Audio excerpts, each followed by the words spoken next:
Hello. Hi.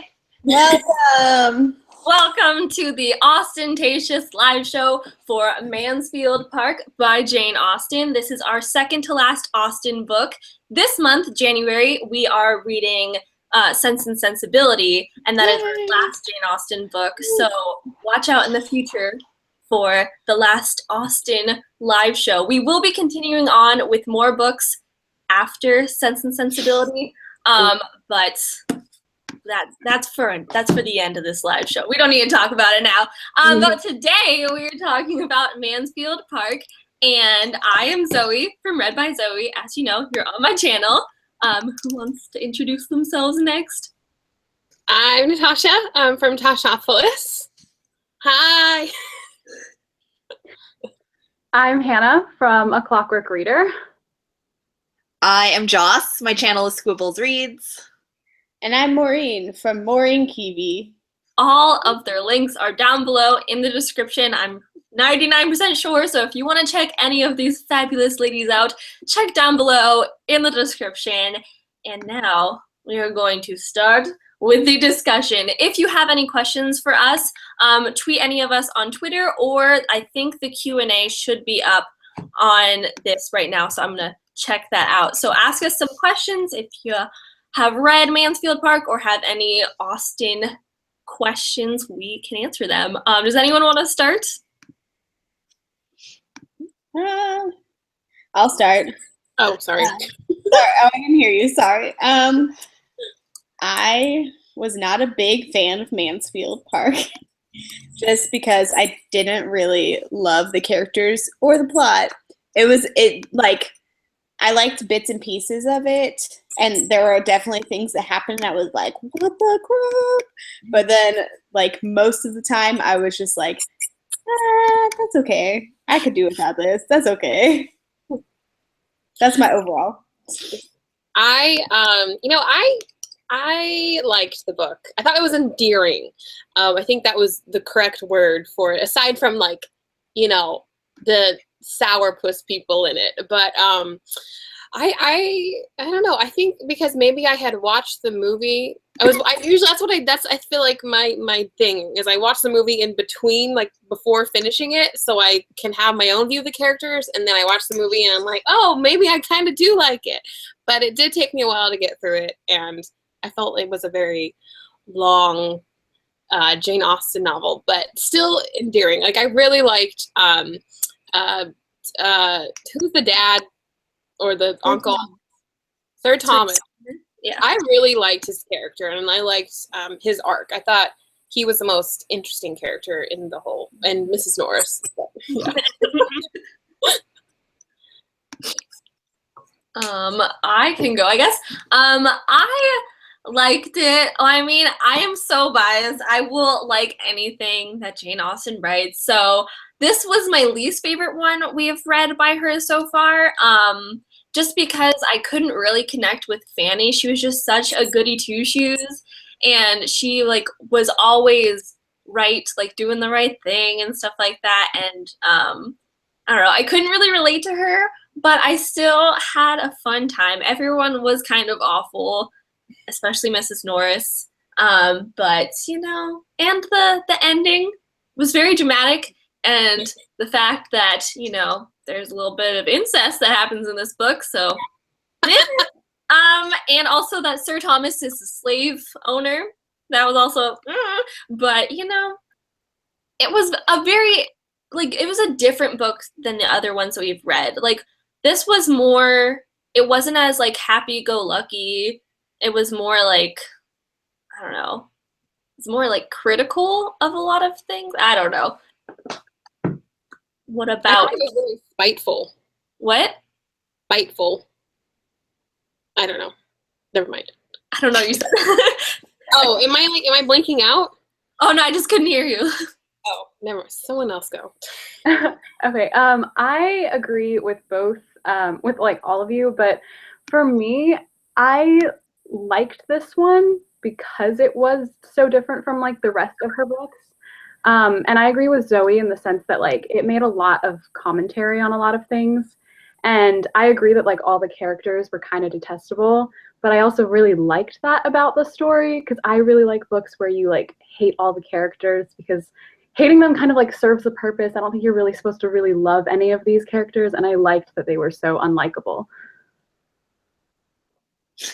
I agree, Hannah. Like, I love shit with detestable characters because, like you said, like I don't think she wrote it to be like, people are gonna really fall in love with Mrs. Norris. You know what I mean? Like, I don't think that was the purpose that she was trying to serve, right? Like, I don't think when she was writing it, she was like, let's like make sure that everyone likes all these people. So I like that the scope of it was a little bit larger. So I was reading about it, and then it said that she wrote it immediately after Pride and Prejudice. So I thought that kind of like comparison between the two of them was really cool because Pride and Prejudice is kind of like swoony and like insular and like it focuses a lot on the characters. Whereas I found that Mansfield Park, like it's a brick, like it's a huge book, right? So I thought that like the scope of the book was a little bit larger and less insular, but also like the characters were like we had to spend a lot of time with these people and I didn't necessarily like any of them, but I don't think that she wrote them for us to like them. So I agree with all of you too. I think that's a really good point. Like, I didn't think about that, but like,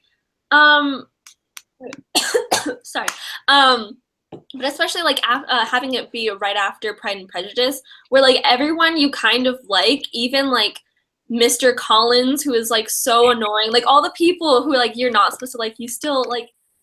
Everyone's like has their likability, but not in this book. So like it's very like opposite of that book.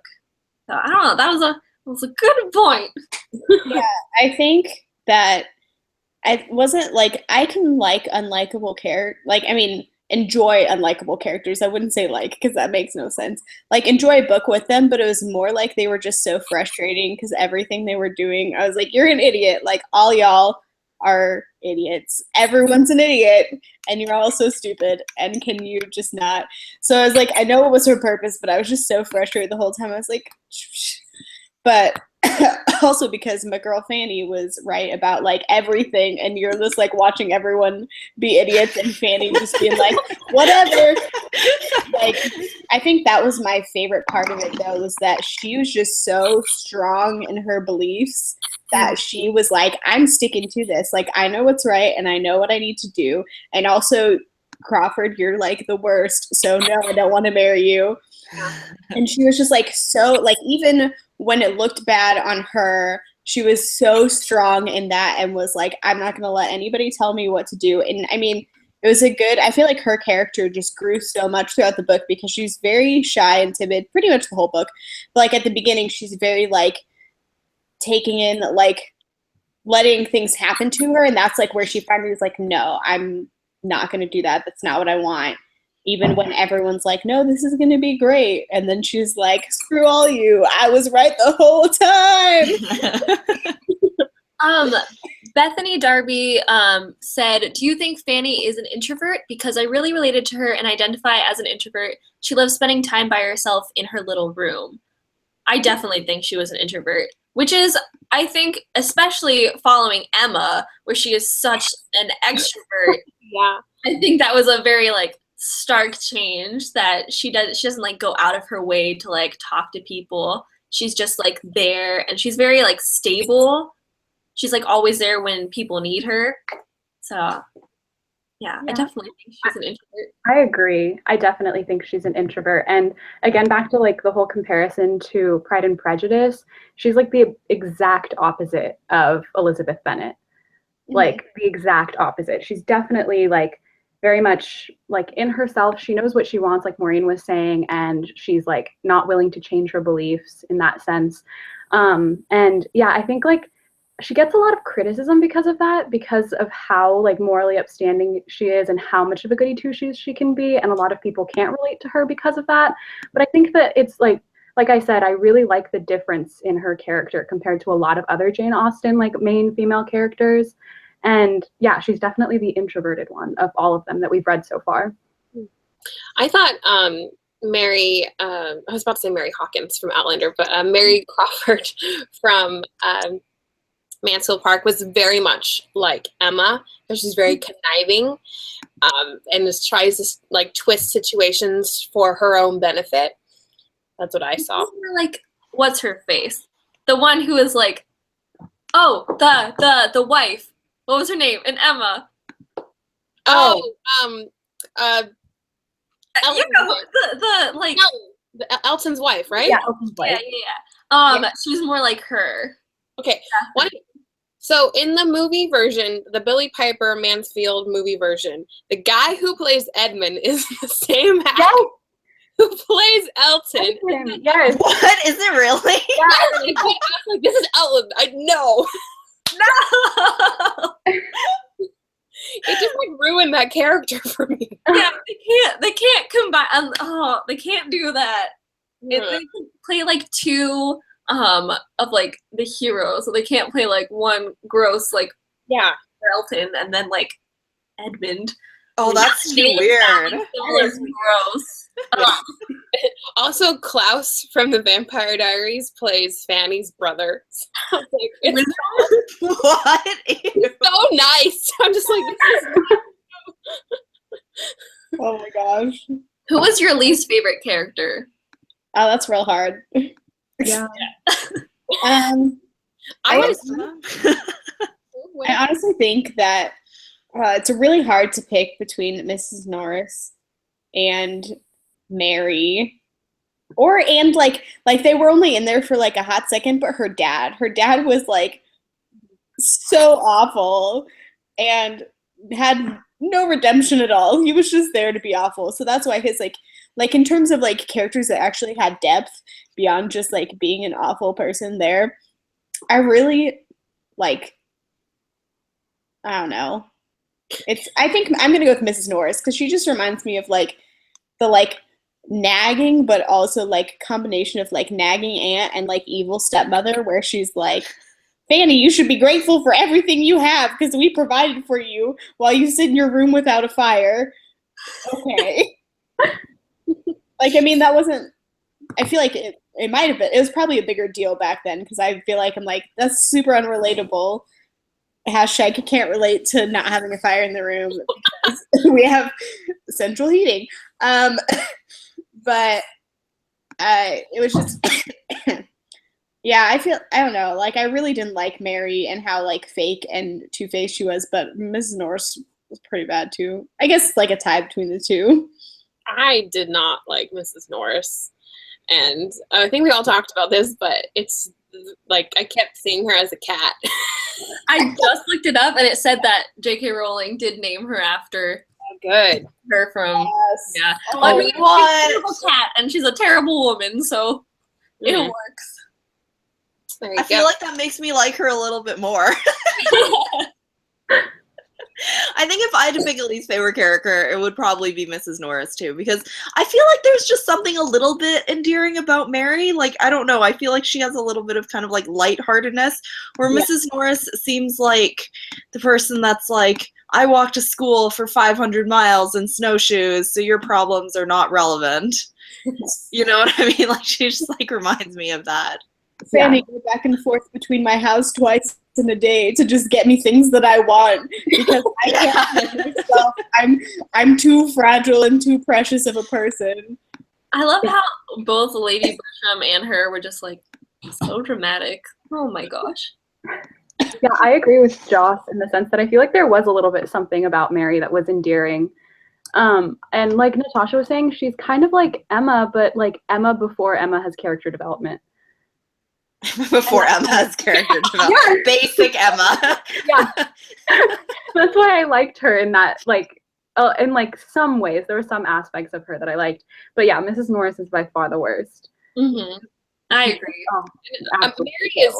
Mary is very influenced by like London and society and the world around here, while Mrs. Norris has been kind of just like locked up in whatever the White House. I can't remember what the name is, but or Mansfield Park, duh.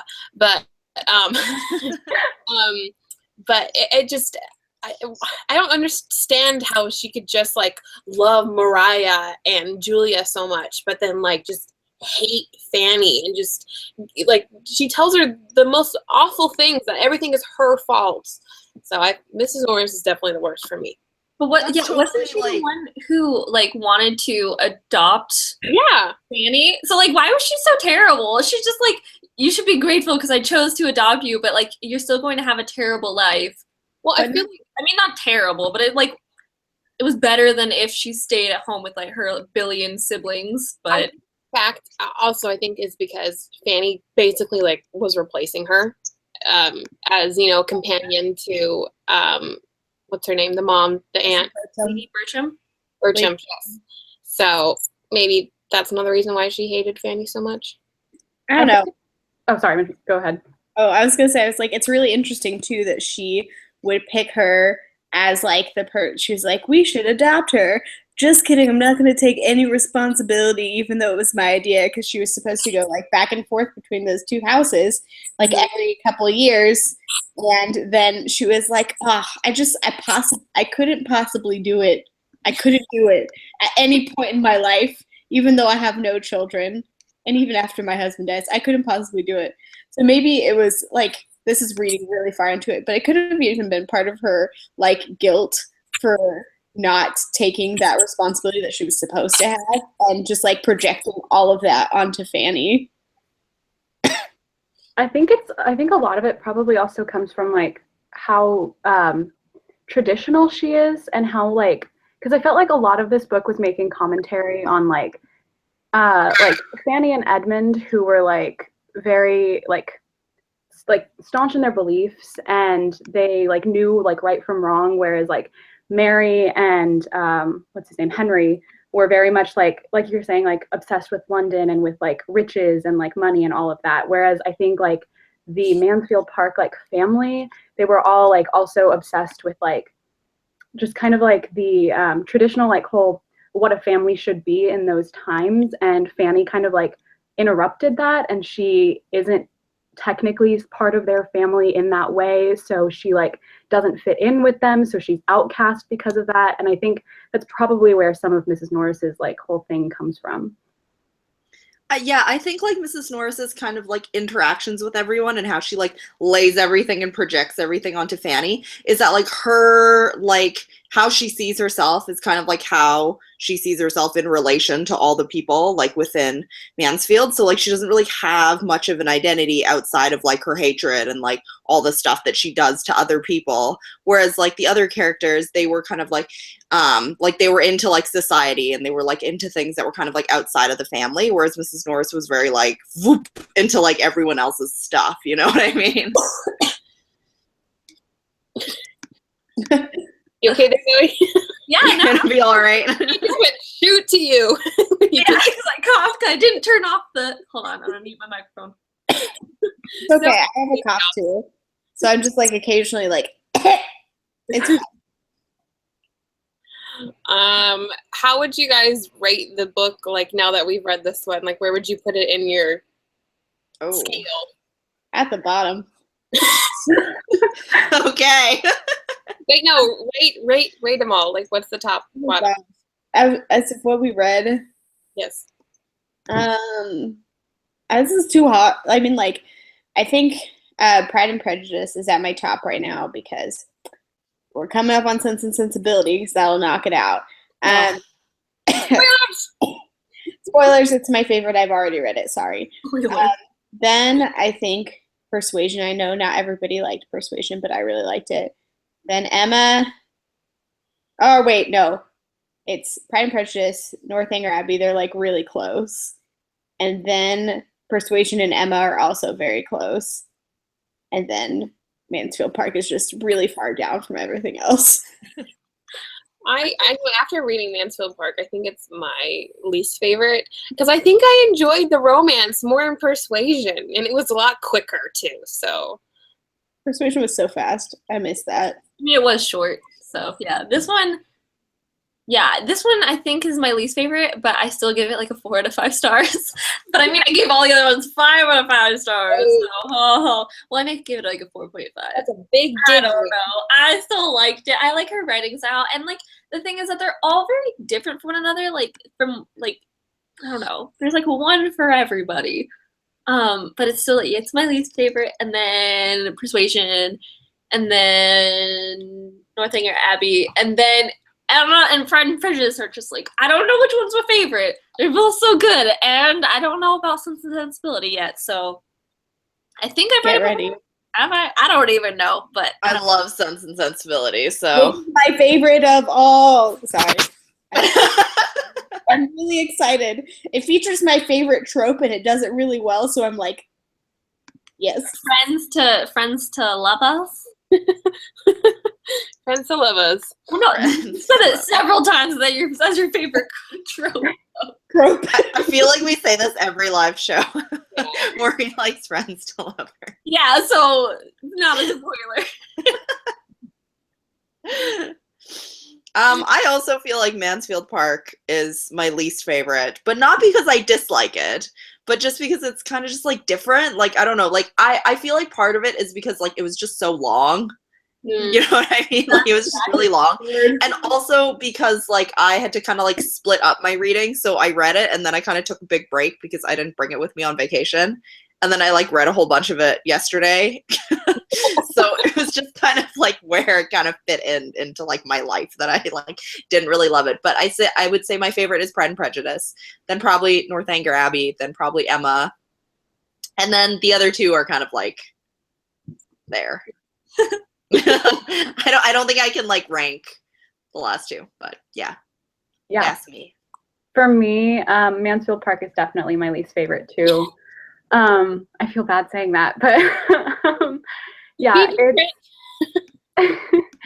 it's just, I agree that it's like very long, even though I think we said it's not even the longest one or that much longer than the other ones. Yeah, I think not. It felt so long. It felt like at least twice as long as the next longest one. Around the same size as Pride and Prejudice and Sensibility, I think. I thought Emma was the longest. Yeah, I think Emma is the longest. Well, then this edition, I don't know. I'm looking at my editions and they all look like different lengths. So I think part of the reason it feels really long too is that it feels like it's in different acts. So it's like a bunch of different books in one because there's like, it feels very separated which things are happening when. Yeah. Like, you feel like it could be over whenever Sir Thomas shows up for the whole thing. You feel like it could be over then, but you still got a lot more left. Oh, yeah. I like how there was the play, though. I like that. Well, because I don't remember which movie was it from. Was it from Austen Land or Jane Austen Book Club? When they're like analyzing a Northanger Abbey, so it's like I have their analysis in my head. But they're saying how like acting can lead to like true feelings coming out, and so it was like, hey, everyone's getting real cozy backstage. But I like that. One thing I want to talk about. What do you feel about the romance between Edmund and Fanny Price? Oh, sorry, Hannah. I hated it. I just hate, like, okay, I know I was saying that, like, they're, like, detestable characters, but, like, I still like it. But, yeah, I can't stand either of them. And then, like, together, they're perfect for each other, don't get me wrong. But I just, like, I didn't ship it, like, at all. There was, like, no feelings for me there. And so I couldn't stand it. If you'd taken the romance out of this, I honestly think I would have liked it better. I feel like I shipped it, but only because I wouldn't want to date either one of them. Yeah. So I'm like, please have each other. Go for it. Knock yourself out. I just think it was weird because they were like basically brother and sister. Yeah, they grew up together. They really were. He was like going after Mary Crawford for so long, even though she was awful to him. And he was like, "Oh, I wish your brother would die so that you would have all the money, and then I would want you more." And she was just so awful. And then I don't know. And then he's just like, "Hey, Fanny, you're there. Let's get married." And then I don't know. And then there was Henry Crawford. It was just a whole mess at the end. That's kind of how I felt. I felt like she was a second choice, even though, because, well, it also felt like a second choice in terms of writing, because all that Mary stuff is happening right up until like the last chapter. And then in the last chapter, it's not even from anyone's perspective. It's just like Jane Austen talking. It's like, well, at a reasonable time, he realized, oh, Fanny's the right person for me. And then they got married. Okay, the end. So there's no actual like development of their romance. It was just like from like Jane Austen up high saying like, oh yeah, they got married. Eventually, they got there. There was no like development, and it also just felt like it felt a little weird. I mean, like in that day, cousins got married, so but they were very like brother and sister. But it also felt like he partially like raised her, so that's where it was a little bit weird for me. I feel like He was like like a guiding light and would like explain everything to her and be like a good big brother and be like really helpful to her. And then it was like, so that's the reason why they were perfect for each other, because he really like shaped all of her values and beliefs. Yeah. he would like take pity on her and like let her come in and play games when they needed a third person. Wasn't even his first choice. It's like, when we need a third, you can join me. I thought that was the two sisters that did that. I don't know. Everyone was just awful to Fanny. I'm just assuming it was him too. You know what?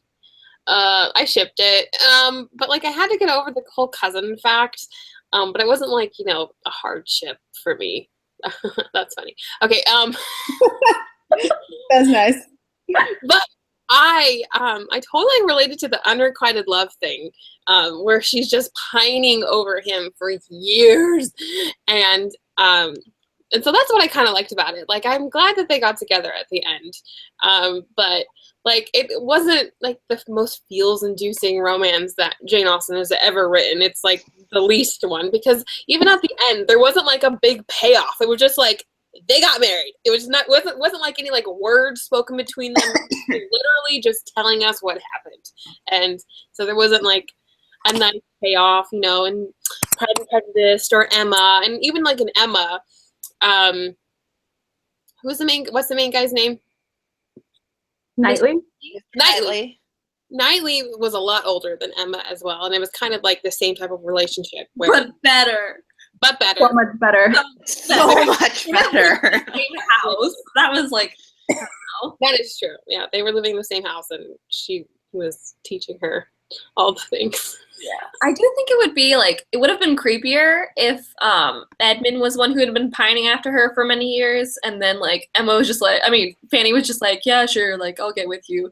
But I don't know. I guess it's a little cuter when it's Fanny, but then it seems like it's just like a childhood crush, and then I don't know. That's the thing that I didn't like, because I feel like Fanny stays almost exactly the same from beginning to end.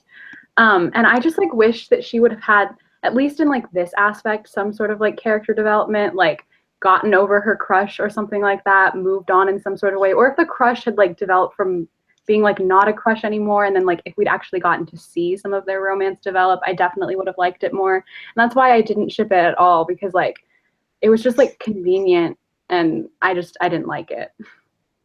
I think part of the reason why I didn't like love it is, number one, because the ending was just kind of like some rando being like, and then they got married, and I was like, come on, yeah, aren't you gonna give me more than that?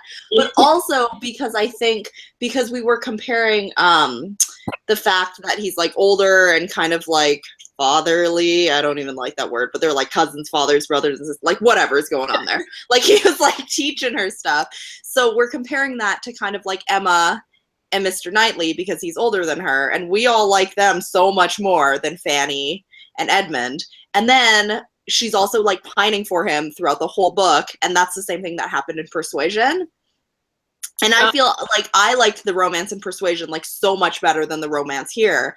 So it's kind of like we already have other Austen couples to compare them to, and that's kind of like why I like them less, is because I'm like, but she could have done this instead. It's so much better. You know what I mean? So I think that's why I didn't like them as much.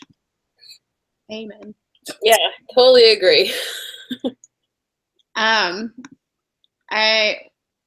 was something I was going to say, and I can't remember where I was going. I started talking, and then like, wait. There's just another reason that I didn't like it, so I feel like it's unnecessary. We all just really didn't like the romance at all. It just everything. Worst. Oh, I was going to talk about character development. That's what I was going to talk about.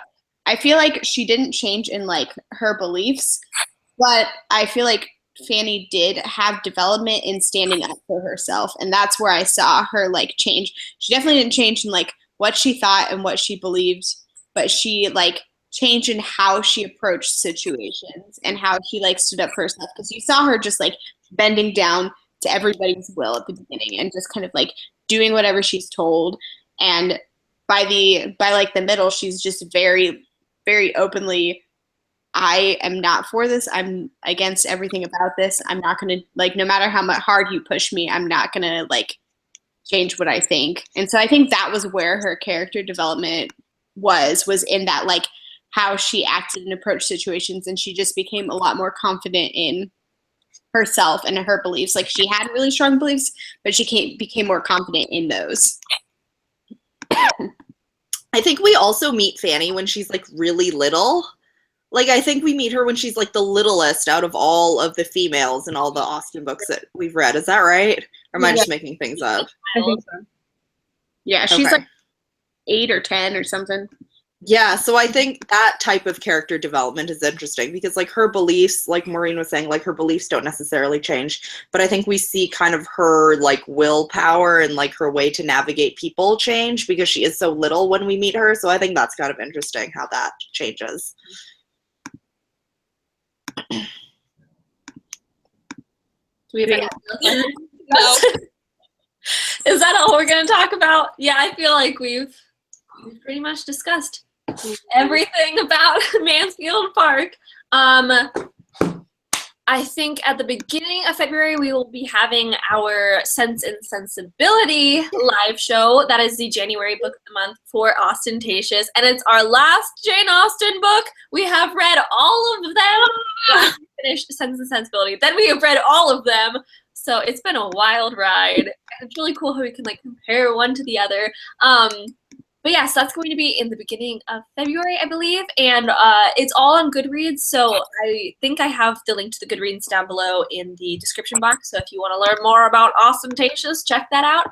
And the February book of the month, we are continuing on Austentatious, past reading all of the Austen books. We are going to be reading Jane Eyre by Charlotte. That one, yeah. Yeah, so we're going to be reading Jane Eyre. I've never seen the movie or read the book or anything, so I'm excited about it. And yeah, all of these lovely ladies will be joining me in reading that book too in February. And we're just going to pick random classics. It doesn't have to be all from like this time period. We're just going to pick random classics that we want to read each month. So, you know, if you really want to read a classic, suggest it to us and we might read it. So, yeah. Yay! Are we still, hold on one second, are we still going to call it Austentatious? Yes, because it's the best name I've ever come up with, so yes. It'll still be the Austentatious Book Club. Just remember our roots. That's where we came from. Yes. I don't know what that noise was, but this Saturday or this Friday, I don't remember. This Friday or Saturday, depending which day is best for everybody, I will be having, and next Friday or Saturday, I will be having movie nights for Sense and Sensibility. This weekend will be the Jane Austen Book Club, and then next weekend will be the Sense and Sensibility version with Alan Rickman and Emma Thompson and everyone. So I really like both of those. So we're gonna be watching those. Yeah. Yay! Yeah. That's the end. Thanks for joining, everybody, and see you next time. Bye. Bye. Bye!